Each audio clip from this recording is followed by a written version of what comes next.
Assalamualaikum warahmatullahi wabarakatuh. Kembali lagi di RMB Mistis. Dan pada video kali ini, Portal RMB akan menceritakan kisah pinggir kota dalam kemasan cerita misteri. Untuk cerita kali ini, saya akan menceritakan cerita misteri. Cerita yang berjudul Santet Kiriman Keluarga Suamiku. Lalu seperti apa kisah selengkapnya? Langsung saja dan selamat mendengarkan.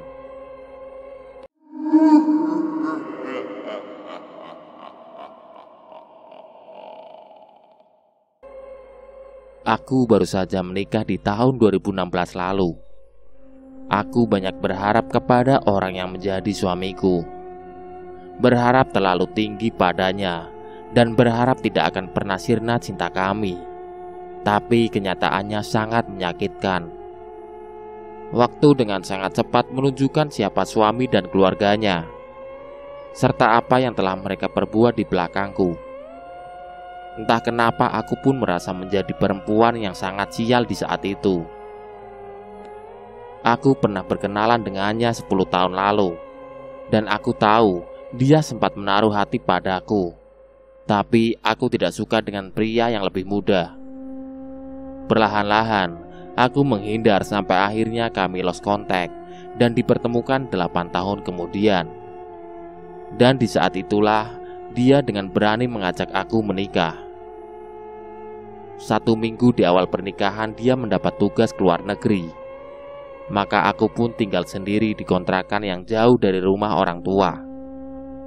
Awalnya tidak merasakan apa-apa, sampai ketika teman dari suamiku ini menghubungi dan meminta izin untuk tinggal di kontrakanku selama mereka tinggal di Jakarta untuk sementara.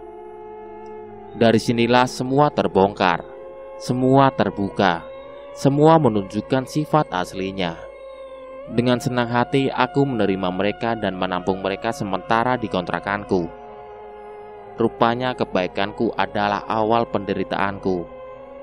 Mereka tinggal selama 1 minggu tanpa aku menaruh rasa curiga yang mereka lakukan di dalam kontrakanku ketika aku pergi bekerja. Tak terasa 1 minggu, akhirnya mereka pamit. Dan dari situlah aku mulai merasakan hawa yang luar biasa, tidak nyaman di dalam kontrakanku.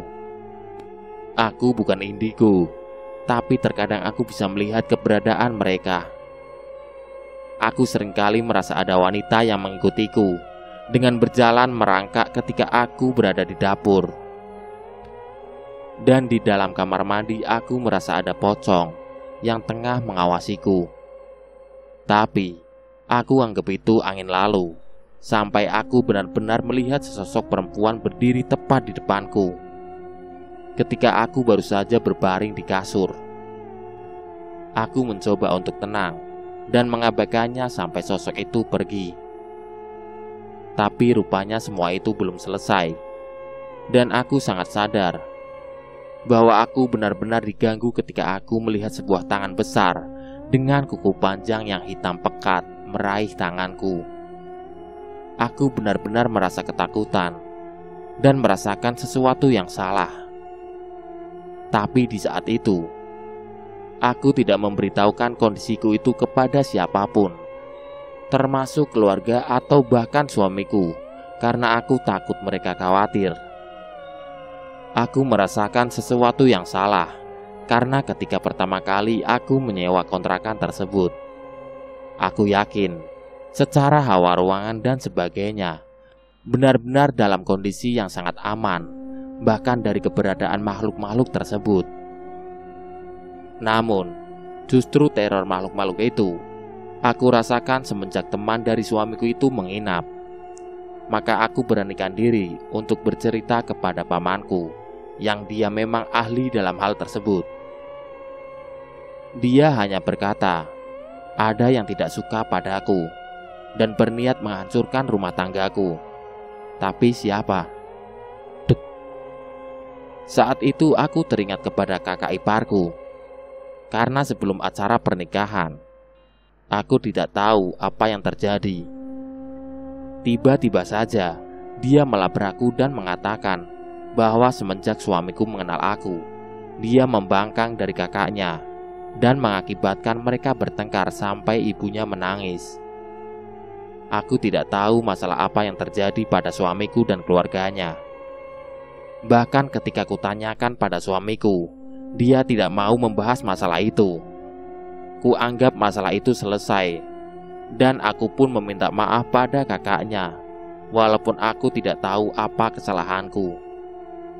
Dan keanehan makin sering terjadi, karena aku sering merasakan sakit yang amat sangat di perut, pundak, dan kepala. Anehnya, ini selalu terjadi mulai dari ba'da asar hingga maghrib. Karena sering ketakutan dengan kehadiran mereka di kontrakan, membuatku menyengajakan sering pulang telat dari kantor. Sampai suatu ketika, paman menelponku. Pamanku tiba-tiba menelpon dan menyuruhku untuk datang ke rumahnya di Bandung. Maka Sabtu Minggu aku pun pergi ke sana. Lalu sesampainya di sana tanpa aku minta, paman membacakanku ayat-ayat ruqyah hingga aku benar-benar merasakan sakit yang luar biasa di sekujur badanku. Sakit yang amat sangat hingga tanpa sadar aku menangis karena merasakan panas dan sakit yang belum pernah kurasakan. Bibiku pun berada di sampingku untuk menemaniku dan menyuruhku untuk istighfar dan memohon ampun kepada Allah. Lalu paman memaksaku untuk meminum air bidara hingga aku pun muntah mengeluarkan isi perutku. Dan percaya atau tidak, yang aku keluarkan adalah cairan berwarna hijau dan kepingan-kepingan putih. Aku tidak tahu itu apa, tapi setelah aku diruqyah oleh paman, aku merasakan tubuhku benar-benar sakit. Rupanya banyak yang semayam di dalam tubuhku yang untungnya bisa dikeluarkan oleh paman. Jam 9 malam sampai jam 2 pagi, aku sangat tersiksa. Entah kenapa, aku bisa merasakan semua itu. Semua selesai ketika paman memintaku mandi dengan air bidara. Aku benar-benar letih dan tidak bisa memiliki tenaga sedikit pun. Paman bilang padaku, kalau seandainya aku lemah, ada kemungkinan bahwa aku sudah terbaring di rumah sakit begitu saja. Mungkin aku kuat karena Allah masih melindungiku. Dan yang membuatku terkejut, paman mengatakan bahwa ini semua akibat perbuatan keluarga suamiku yang tak suka padaku. Saat itu aku merasa seperti tersambar petir. Aku tak menyangka, karena selama ini mereka sangat baik padaku. Dan dengan kakak perempuan dari suamiku pun, aku berpikir bahwa tidak ada dendam di antara kami. Kenapa semua seperti ini? Aku benar-benar tidak tahu harus percaya atau tidak. Saat itu paman memutuskan untuk memberitahukan orang tuaku atas apa yang terjadi padaku, karena menurutnya ini sudah sangat membahayakanku. Aku tidak tahu harus berkata apa dan harus bagaimana. Aku ingin suamiku ada di saat seperti itu, tapi aku tidak tahu bagaimana reaksinya jika hal itu diketahui olehnya. Aku masih diam hingga esoknya ibu mertuaku menelponku. Saat itu aku takut, teringat akan rasa sakit yang kualami di sekujur badanku saat diruqyah. Tapi aku memberanikan diri mengangkat telepon itu. Nadanya terdengar biasa. Ia menanyakan kabarku, karena sudah sebulan aku tidak datang ke rumah. Biasanya, aku selalu pergi ke rumah mertuaku di awal bulan dan menginap di sana seolah itu rumahku sendiri. Aku menganggap mereka orang tuaku. Aku menganggap kakak-kakak suamiku adalah keluargaku. Aku selalu menanyakan apa kebutuhan ayah dan ibu mertuaku. Jika mereka butuh sesuatu, maka biar aku yang menyediakannya, karena mereka sudah tua. Dan aku tidak mau mereka pergi sendiri keluar mencari kebutuhan. Karena sebelumnya, suamikulah yang memenuhi kebutuhan mereka. Maka ketika suamiku tidak ada, aku berusaha menggantikannya. Tapi apa yang tampak di depan mata tidak selalu sesuai dengan yang di belakang, karena sudah ditanyakan seperti itu. Hari itu, aku memberanikan diri untuk datang ke rumah mertuaku usai pulang bekerja. Ibu mertuaku bilang, kakak ipar perempuan mau menemuiku, karena dia bilang pacarnya yang baru saja jalan-jalan dari luar negeri memberikan aku oleh-oleh kalung mutiara. Dengan dada berdegup kencang, aku masuk ke dalam rumah setelah sebelumnya aku meminta tolong kepada temanku untuk menelponku segera jika aku meminta. Aku bercerita kepada temanku masalah yang kuhadapi. Maka aku berpesan untuk segera menelponku jika aku mengirimkan chat WA sebagai tanda sinyal aku dalam bahaya. Berhubung saat itu bertepatan dengan momen awal Ramadan, aku pun mencoba meminta maaf kepada mereka apapun kesalahanku.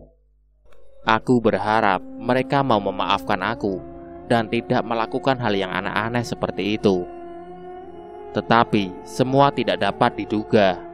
Aku benar-benar merasakan bahaya ketika kakak ipar perempuanku menyodorkan sebuah kalung yang ia bilang sebagai hadiah dari pacarnya, yang di awal katanya kalung mutiara, tetapi itu hanya kalung dengan bandul hitam dan tali kalung seperti tali yang dipakaikan kepada hewan peliharaan kucing atau anjing.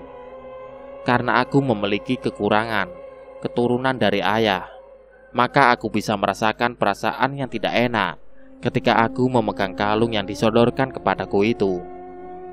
Perasaanku nggak enak sama sekali. Saat itu juga aku langsung mengirim chat WA kepada temanku dan berharap dia menelponku dan berpura-pura menyuruhku segera pergi menjemputnya agar aku bisa keluar dari rumah itu. Untunglah temanku sigap dan dia benar-benar menelpon, dan kami pun bersandiwara sesuai rencana yang sebelumnya sudah aku persiapkan. Aku secepat mungkin pamit tanpa sempat mencoba kalung itu. Tetapi apa mau dikata, ibu mertuaku menahanku dan memintaku untuk membawa kalung tersebut. Aku beralasan karena mau pergi mengantar teman agak jauh. Maka biarkan kalung tersebut disimpan dulu oleh beliau. Aku beralasan takutnya hilang jika aku bawa-bawa. Namun ibu mertua dan kakak iparku terus memaksa, dan aku dengan berbagai cara berusaha terus menolak. Merasa tak berhasil membujukku untuk mengenakan kalung itu, akhirnya ibu mertuaku memaksaku membawa air minum untuk bekal di jalan. Kali ini aku menerimanya, tapi aku sudah sangat berhati-hati dan tidak mau terjadi lagi sesuatu yang aneh di diriku nanti.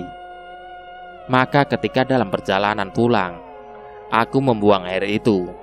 Sebelumnya, paman juga sudah berpesan untuk tidak lagi makan dan minum apapun pemberian mereka.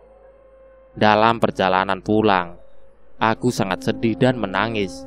Kenapa mereka begitu jahat padaku? Kenapa mereka ingin mencelakaiku? Apa salahku? Aku sudah berusaha sebaik mungkin agar diterima di keluarga mereka, tapi mereka begitu sangat ingin mencelakaiku. Maka yakinlah aku bahwa apa yang dikatakan paman semuanya benar. Sampai aku benar-benar ingin suamiku segera pulang menemaniku. Aku ingin dia di sini ketika aku merasakan kekhawatiran. Aku ingin dia setidaknya memberikan aku kekuatan untuk menerima semua ini, menerima kenyataan yang tidak aku inginkan sama sekali. Aku ingin bertanya kepada keluarga suamiku, apa salahku hingga mereka berniat membuatku sakit? Atau apakah mereka berniat membunuhku perlahan-lahan? Semua tanda tanya hadir dalam kepalaku, dan aku tidak dapat lagi mengendalikan emosiku.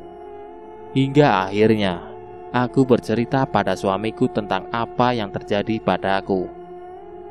Tapi aku mengatakan bahwa hal itu dialami oleh temanku. Aku ingin tahu apa pendapatnya jika hal itu terjadi padanya. aku juga tidak bisa memberitahukan yang sebenarnya. Aku takut menyakiti hatinya jika ia tahu bahwa keluarganya berniat menghancurkan rumah tangga kami. Saat itu paman menyarankanku untuk membersihkan semua bagian kontrakan yang aku tempati. Cari di setiap sudut apapun yang mencurigakan. Aku pun melakukannya ditemani orang tua dan adikku. Tahukah apa yang kami temukan? Bungkusan kain kafan kecil-kecil berada di atap tempat kamarku. Ruang dapur memiliki ventilasi atap yang bisa dimasuki oleh satu orang dengan memanjat tembok.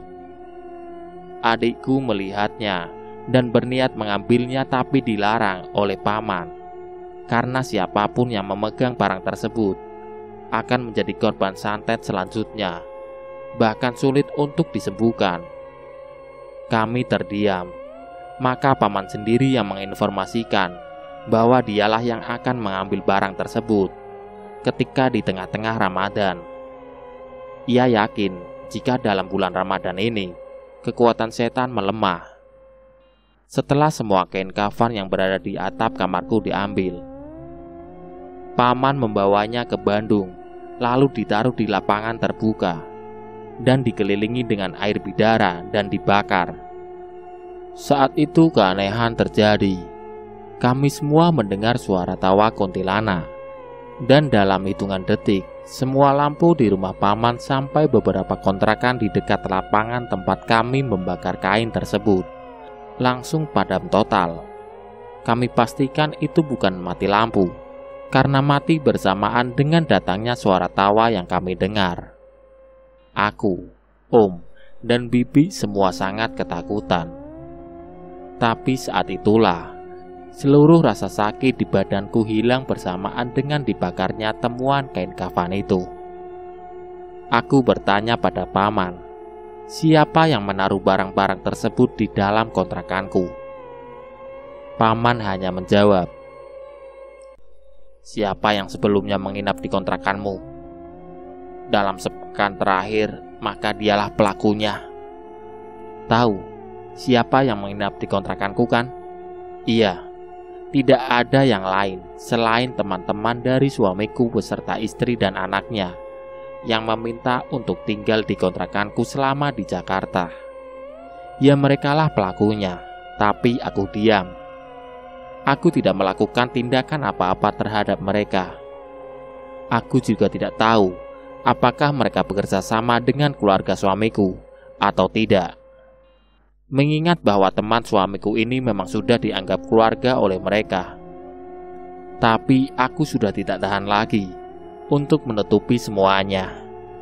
Maka aku pun bercerita kepada suamiku, masih dengan seakan-akan ini adalah kejadian yang menimpa orang lain. Namun suamiku entah mengapa, dan itu pun ketika dia ada waktu senggang di antara pekerjaannya, ia selalu sempatkan berkomunikasi denganku. Ia telah mengetahui apa yang aku coba tutupi, dan dia berkata dengan nada yang sangat yakin bahwa ini semua perbuatan kakak perempuannya. Aku terdiam. Aku sangat ingin mengiyakan kalimat itu. Aku sangat ingin meminta perlindungannya. Tapi kemudian aku tahu apa yang aku lakukan dan apa yang aku harapkan adalah salah. Ketika aku meminta ia untuk bertindak tegas kepada kakaknya, maka apa yang aku harapkan adalah hal menyakitkan. Ketika ia bilang bahwa ia akan kembali ke Indonesia dan berjanji padaku untuk menyelesaikan masalah kami, aku sempat sangat berharap suamiku memiliki ketegasan.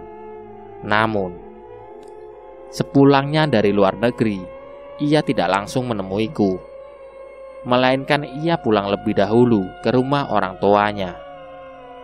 Baru keesokan harinya, ia menemuiku dan beralasan bahwa ia tidak bisa pergi menemuiku dengan alasan ia tidak punya uang rupiah. Apakah ini alasannya masuk akal? Tentu tidak. Tapi aku berusaha untuk percaya padanya, dan ia tidak membahas itu. 1 minggu kami tinggal bersama, dan kami pun mulai sering bertengkar, sampai tiba-tiba ia bilang bahwa dugaanku salah. Kakak perempuannya serta temannya itu tidak melakukan apa-apa kepadaku. Kenapa?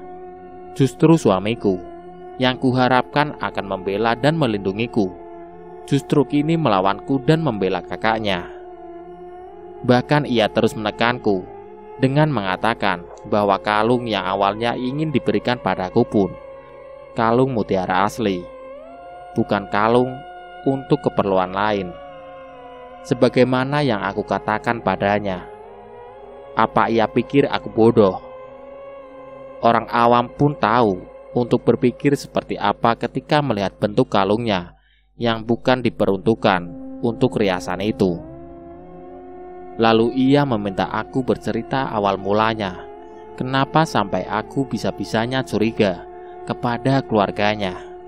Maka aku ceritakan semua, sedetail-detailnya, sampai ketika ia tahu bahwa paman meruqyah aku.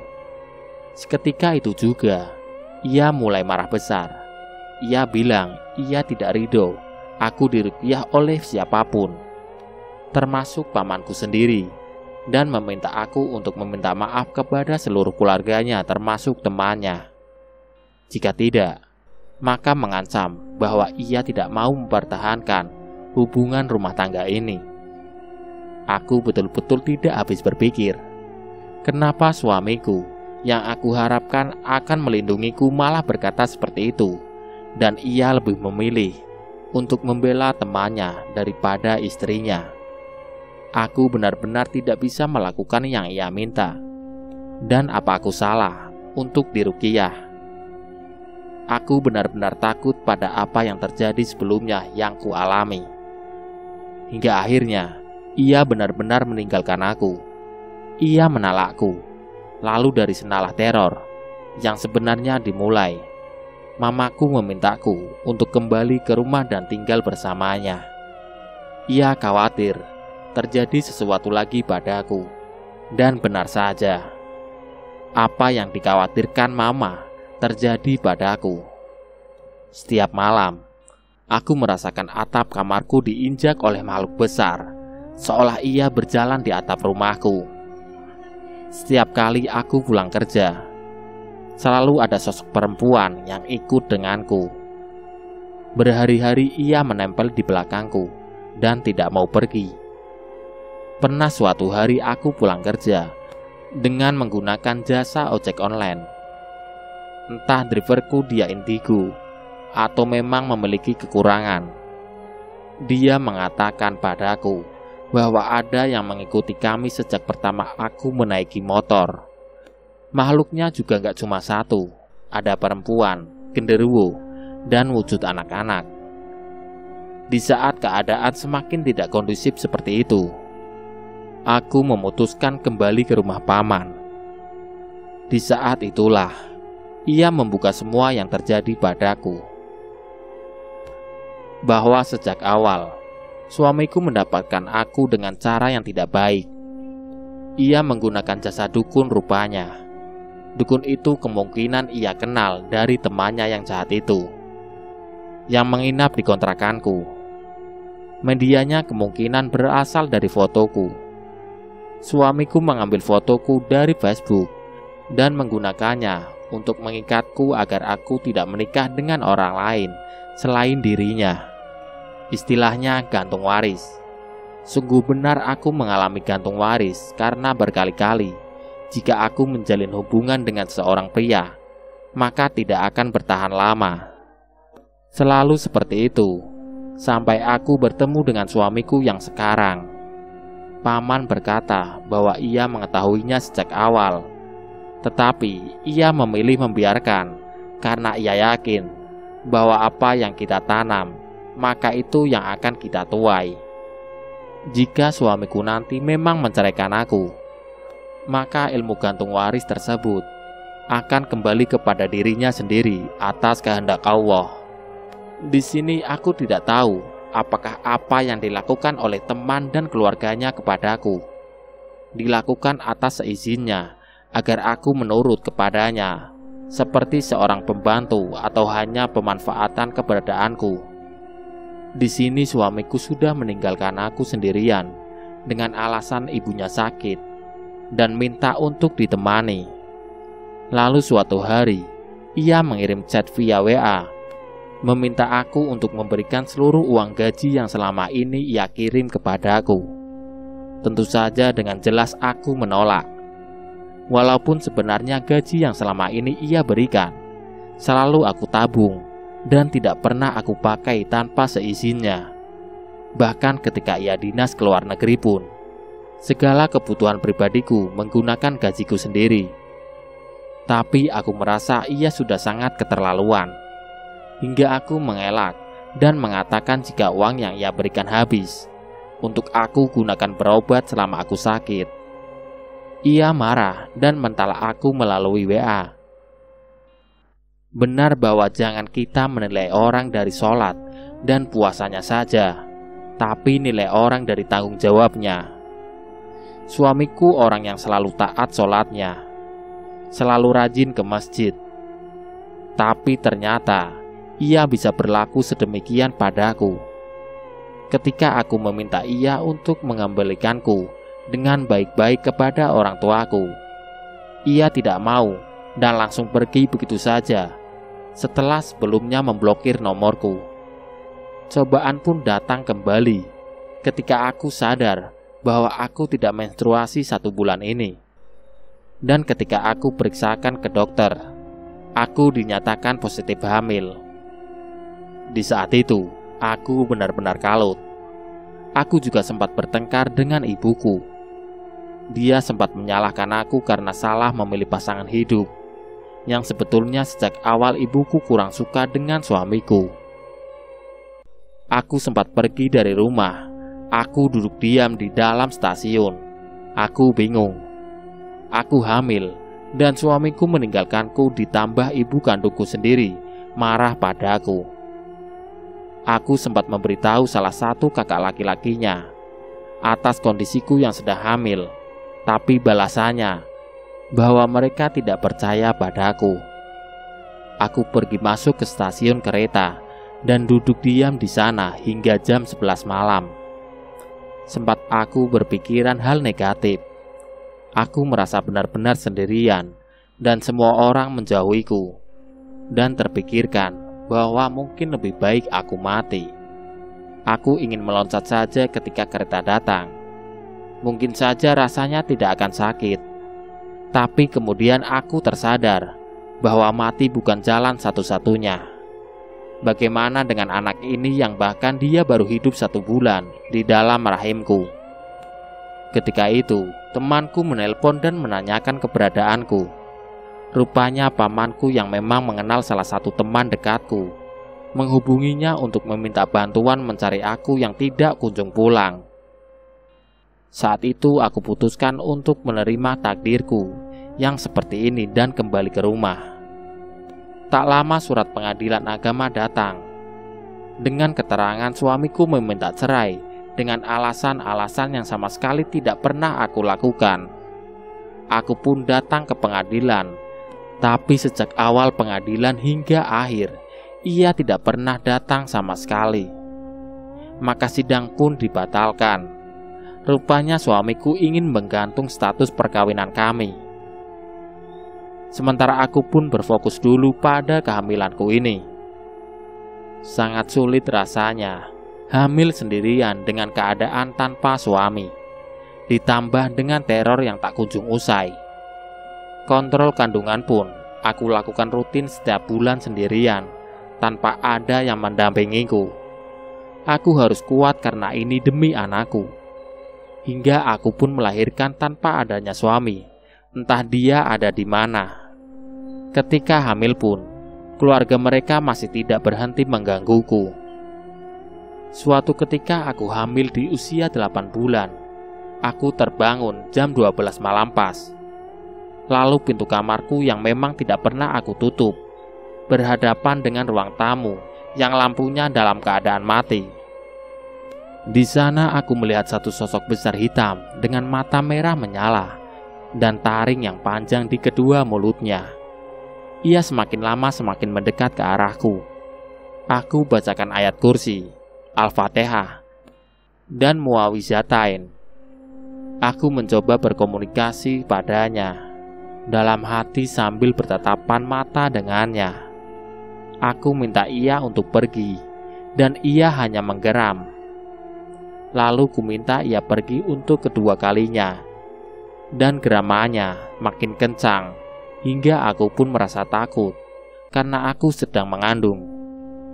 Aku bacakan ayat kursi, mencoba membaca dengan tenang, dan ku minta kembali agar ia pergi. Awalnya ia tidak mau pergi, karena jika ia kembali, ia akan dihukum oleh dukun yang mengirimnya. Lalu aku minta ia pergi ke tempat lain. Lalu ia pun pergi, tapi aku tidak tahu kemana ia pergi. Wallahu alam. Sekarang setelah anakku lahir, aku putuskan untuk menggugat cerai suamiku. Karena sudah 1 tahun, ia tidak memberikan nafkah kepadaku. Demi kebaikan anak ini, mungkin kelak aku nyatakan bahwa ayahnya sudah meninggal ketika ia bertanya. Aku tidak akan mempertemukan mereka, biarlah jika aku berdosa. Aku tahu, suamiku mencari-cari keberadaanku dan anakku. Dia menghubungi nomor bibiku dan meminta untuk tidak menghalang-halanginya untuk bertemu dengan anaknya. Tapi semua terlambat. Aku tidak akan kembali padanya. Aku tidak mau hidup dengan rasa terancam, karena bisa saja keluarganya nanti juga akan mencelakai anakku. Dan itu terbukti ketika anakku berusia 1 bulan. Hal yang menjadi kekhawatiranku terbukti ketika anakku berusia 1 bulan. Kebetulan, paman datang ke rumah orang tuaku dan melihat anakku yang menangis terus-terusan. Seketika itu, ia mengurut pelan anakku dengan membacakan doa ruqyah. Salah satu yang dibacakan berulang-ulang adalah ayat di surat As-Saffat. Seketika itu juga, tiba-tiba muncul rambut-rambut hitam dari kulit anakku.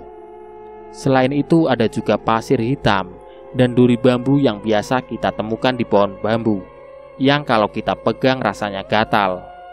Itu semua muncul dari bayi kecilku. Hatiku sangat sedih. Anak 1 bulan yang tidak mengerti apa-apa dan masih suci ini kenapa jadi sasaran mereka? Tidak cukupkah mereka menghancurkan hidupku dan kini merembet ke anakku satu-satunya? Paman mencoba membesarkan hatiku. Ia bilang anak kecil tidak akan bisa disantet karena ia memiliki 4 malaikat pelindung. Namun tetap saja aku menangis. Apa salah anakku? Ia bahkan tidak tahu apa-apa mengenai apa yang terjadi dan suamiku. Kenapa ia tega berbuat begitu pada anaknya? Walaupun mungkin ia lakukan agar si anak rewel dan agar aku mengemis padanya untuk kembali padaku.